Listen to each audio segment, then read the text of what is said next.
Aumentó el salario, se decía que si aumentaba el salario iba a haber inflación, falso. Que si aumentaba el salario no iba a haber inversión extranjera, falso. Que si, porque todos aumentaron impuestos en el pasado. Fox aumentó impuestos, Calderón aumentó impuestos, Peña aumentó impuestos y nunca tuvieron la recaudación que hay ahora.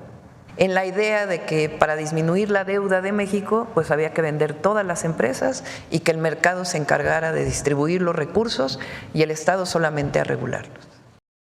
Hola amigos de Netamex Noticias, gracias por acompañarme con otra nota más. Espero estén teniendo un grandioso día hoy 26 de diciembre del 2024. Hoy la presidenta Claudia Sheinbaum exhibió y reveló toda la calabaza del prianismo. La oposición no se la esperaba. La presidenta destacó la venta de las empresas, el remate de los recursos naturales, la idea que venía de fuera y la corrupción eran ideas impuestas por el régimen neoliberal que ni siquiera era una idea de México. También la presidenta Claudia Sheinbaum exhibió los expresidentes neoliberales del PRIAN que aumentaron impuestos y nunca tuvieron la recaudación que hay ahora.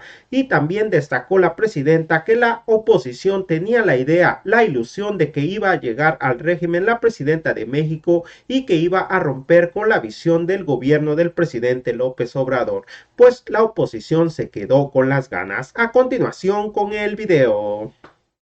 Bautista de Voces del Periodista. Creo que es un tiempo muy importante para la reflexión, sobre todo hoy que concluye casi el año, y estamos viendo la reconstrucción en términos totales del Estado mexicano. Lo que fue desmontado desde hace 30 años, por ejemplo, con Miguel de la Madrid, con Salinas, la industria pesquera, la portuaria, la aviación, por ejemplo, ¿no? La parte bancaria después, la parte de la salud. Hoy estamos viendo que hay una recuperación, incluso esta cifra del crecimiento de los 5 billones por recaudación fuera, que se le denominaba de manera despectiva a Pemex la gallina de los huevos de oro, que estaba en déficit. Hoy tenemos una franca recuperación, incluso una ampliación de las facultades del Estado mexicano. Yo quisiera preguntarle cómo le explicaría en forma sencilla a la gente llana, por decirlo así, en un término de acercamiento, esta reconversión y esta recuperación de las facultades del Estado que son distintas, incluso se han ampliado, ¿no? Incluso creo que debería haber una política de difusión para explicar que hoy es distinto lo que se está viviendo y lo que se está proponiendo. Por ahí algunos periódicos de corte económico señalan, bueno, es que Pemex redujo su producción en el mes de noviembre. Sí, pero todavía no está a Dos Bocas, el AIFA ya es autosuficiente, están en proyecto el inicio de los 3,000 kilómetros para todo el sexenio y estamos viendo también el incremento de los planes del bienestar. Creo que estamos en una fase superior de la reconstrucción del Estado mexicano. Sería mi primer comentario. Durante 36 años, lo que se llamó el periodo neoliberal, yo diría que lo caracterizó 3 lineamientos. El primero, la idea de que el mercado iba a resolver todos los problemas y que el Estado lo único que tenía que hacer era regular al mercado. Ni regularon al mercado, porque ahí están todos los monopolios privados que existen a la fecha.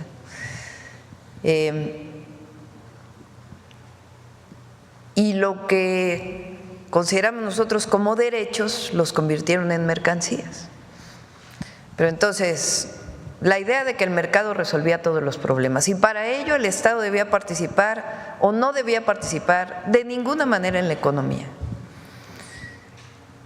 Producto de esta visión, vendieron, remataron las empresas que a los mexicanos les había costado esfuerzo, recursos, construir. Se remataron cientos y cientos de empresas que pertenecían a las y los mexicanos, minería, teléfonos, aviación, cemento, acereras, fertilizantes, petroquímica, Pemex y CFE hasta el 2013 acabaron por privatizarlas prácticamente, convirtiéndolas en empresas productivas del Estado, dejando de ser públicas. Esa fue la primera. Ni siquiera era una idea de los que llegaron, sino era una idea, que es el segundo punto, traída por los organismos internacionales, Banco Mundial, Fondo Monetario Internacional, en la idea de que para disminuir la deuda de México, pues había que vender todas las empresas y que el mercado se encargara de distribuir los recursos y el Estado solamente a regularlos. Entonces, la venta de las empresas, el remate de las empresas y de los recursos naturales. Segundo, la idea que venía de fuera, ni siquiera era una idea propia. Y tercero, la corrupción vinculada con ello. Porque cuando se hizo después de la crisis del 94, que se echaron la culpa entre Salinas y Zedillo de quién era el responsable, pero en realidad no rescataron a los deudores, sino rescataron a la banca. Pero además rescataron a muchos que no rescataron, a muchos que ni siquiera merecían ser rescatados, sencillamente con una corrupción enorme, que lo describe muy bien el presidente López Obrador en su primer libro, que el otro día lo mencionaron aquí, del Fobaproa, y también en el libro Gracias, entre muchos otros. Entonces, durante todo ese periodo, ¿qué ocurrió? Mayor pobreza, incremento en la desigualdad, crecimiento del número de millonarios en México, pérdida de número de espacios educativos, la caída, el destrozo del sistema de salud,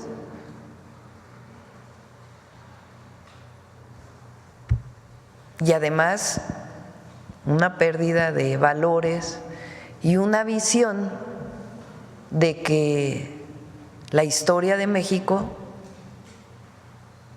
desde los pueblos originarios hasta las tres grandes transformaciones, no era precisamente lo que había que rescatar o visualizar, sino los valores estaban fuera de México. Hasta que en 2018 fue el propio pueblo quien decidió que se había agotado ese modelo y que inició un nuevo modelo que le llamamos la Cuarta Transformación, que está sustentado en una recuperación primero de la historia y los valores, que le llamamos el humanismo mexicano, sustentado en los pueblos originarios y en la fecunda historia de México. Segundo, en la recuperación de los derechos del pueblo de México.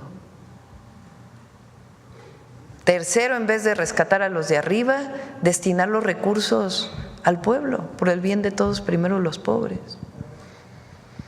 Y lo que pasó en estos 6 años con el presidente López Obrador, además del rescate del Estado mexicano y sus funciones, es que además de la visión se dieron resultados. Ahí están todas las obras de infraestructura, trenes, carreteras, puertos, aeropuertos, líneas aéreas, pero además lo más importante, 10 millones, casi 10 millones de mexicanos salieron de la pobreza.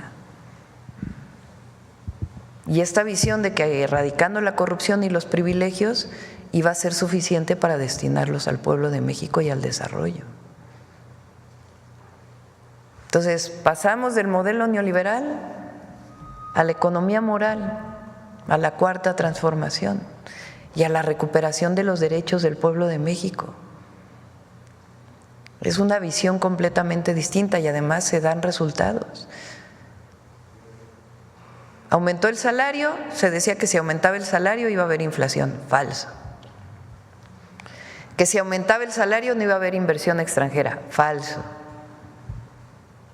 Que si, porque todos aumentaron impuestos en el pasado. Zedillo aumentó impuestos, Fox aumentó impuestos, Calderón aumentó impuestos, Peña aumentó impuestos y nunca tuvieron la recaudación que hay ahora, porque había privilegios y corrupción. Eso es lo que no han acabado de entender los adversarios. Y es lo que plantean, que tenían la idea de que iba a llegar al gobierno su servidora y que iba a romper con el presidente López Obrador. Esa era su ilusión.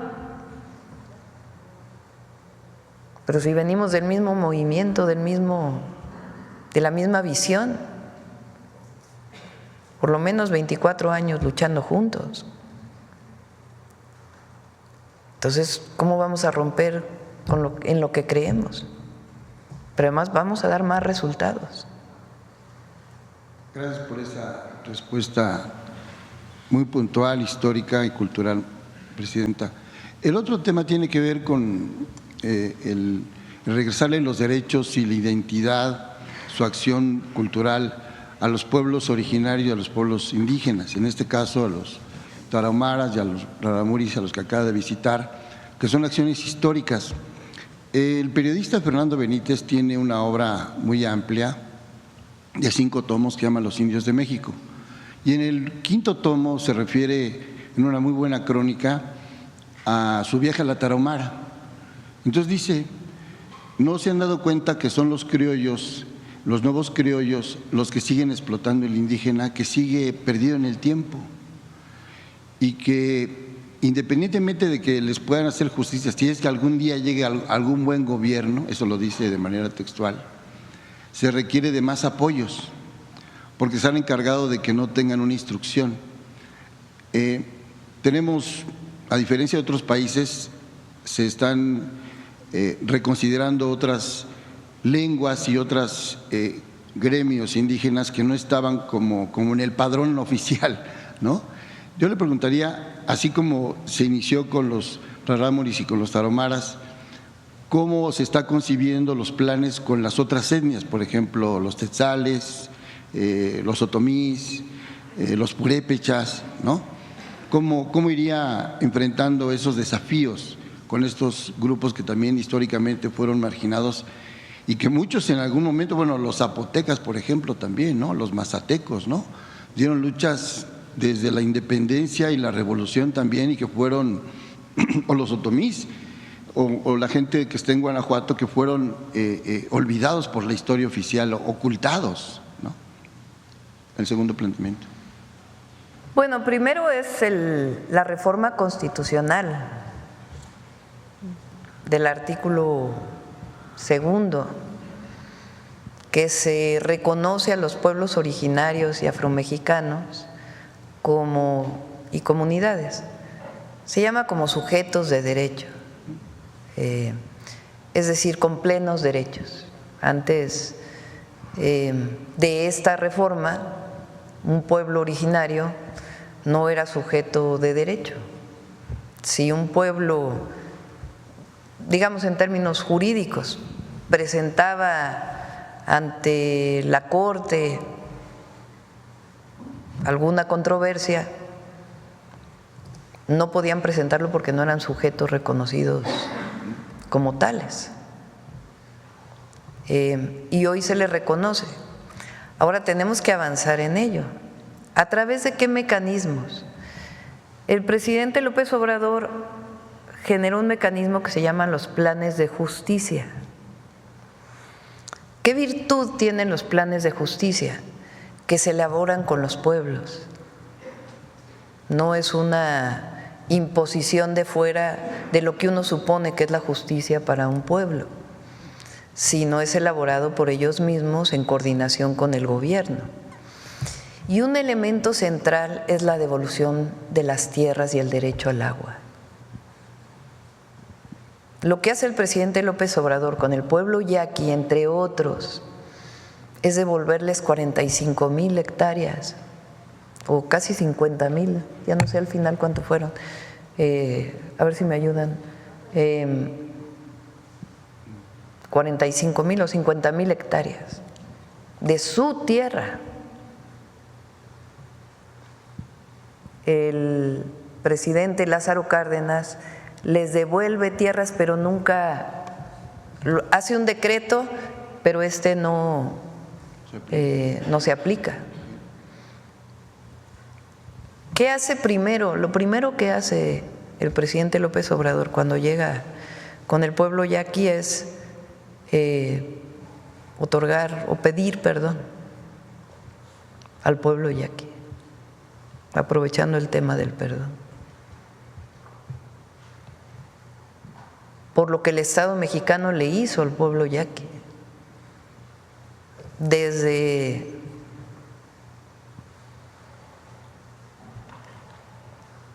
en particular con Porfirio Díaz, donde hubo aniquilamiento, esclavitud.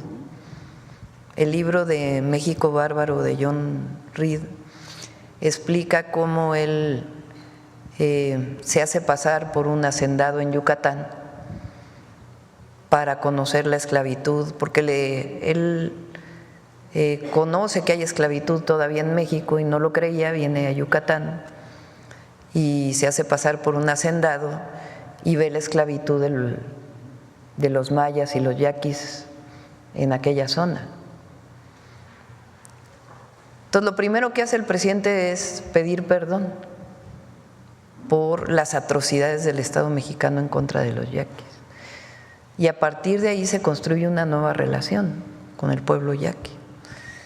Decía yo que ahora que estuve ahí es quizá la primera vez, bueno, es evidentemente la primera vez que una presidenta está ahí, pero el pueblo yaqui no permitía que las mujeres estuvieran en la enramada.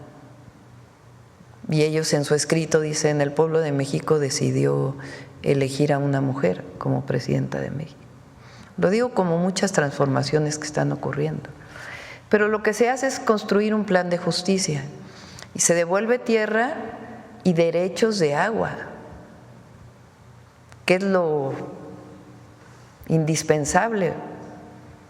En otros lugares ha costado más trabajo porque tienen que ponerse de acuerdo también entre ellos para poder construir el acuerdo con el gobierno. Pero vamos a seguir trabajando en los planes de justicia.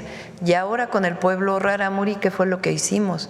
Entregar tierras. Si alguien ha sido despojado es el pueblo rarámuri en la Sierra Tarahumara, que tiene una forma de vida muy especial. Entonces ahora devolvimos tierras en una forma especial que es como comunidad indígena, es decir, el reconocimiento de tierras que son o compradas o expropiadas de manera concertada para poder devolver estas tierras.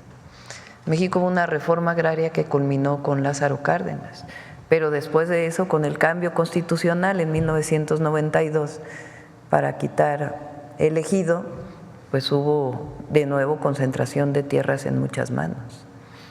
Entonces vamos a seguir con los planes de justicia y se elaboran a través del Instituto Nacional de Pueblos Indígenas. Gracias, Presidenta. El tercer planteamiento nos los hacen pobladores del Estado de México, principalmente del municipio… John Turner, perdón. ¿Perdón? John Turner, dije John Reed. John Turner. Sí, Turner. Sí.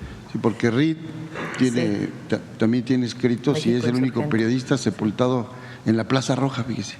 Bueno, paso por acá. El tema, Presidenta, tiene que ver con una denuncia que realizan los pobladores del municipio de Catepec, de la Avenida de los Insurgentes, esquina con Calvario, Lo digo con esa precisión, Presidenta, porque hay una empresa gasera, que voy a emitir su nombre, pero que tiene 5 años, donde llegó a un predio que estaba abandonado, lo compraron, lo arreglaron con la autoridad en turno y metieron unos tanques para tener ahí una venta de gas. Entonces llegó la autoridad y les clausuró, porque cerca está el Tecnológico, está la catedral como a 800 metros, hay una maderería, hay otras escuelas secundarias. Entonces los planes de urbanismo y de protección civil impiden que ese tipo de gaseras estén cerca de esos lugares. Y en estos días tenemos videos y las denuncias y los escritos que han ingresado a la parte del municipio y también a la oficialía de partes del gobierno del Estado de México, pero estos señores empresarios insisten en abrir, pase y cueste lo que cueste. Entonces hay en estos momentos que la autoridad está como de vacaciones, ya están a punto de abrir. Entonces nos comentaron que si era posible presentarlo aquí como una denuncia. ¿En dónde es, perdón? En el estado de Catepec. En el municipio de Catepec. En el municipio, casi en la zona centro, en la colonia El Calvario, y la calle es el Calvario. Entonces está muy cerca de la catedral. Entonces hay una preocupación. Incluso el año pasado cerraron la avenida de los Insurgentes, llegaron hasta la Caseta, llegó la fuerza pública y bueno, les dijeron que ya no iban a abrir. Entonces hoy tienen un grupo pues de estos tipos como grupos porriles que llegan para amenazar a la gente de que van a abrir y que nadie puede estar haciendo una denuncia. Entonces, ese planteamiento, presidente. Sí, lo platicamos con si nos das los datos, Sí, con la gobernadora. Sí, tenemos todos los datos. Catepec creo que tiene el cambio de gobierno municipal en estos días, a principios de enero, creo. Entra Azucena, se llama la presidenta municipal. Y a lo mejor están aprovechando el periodo de cambio de gobierno municipal, pero lo vemos con la maestra Delfina.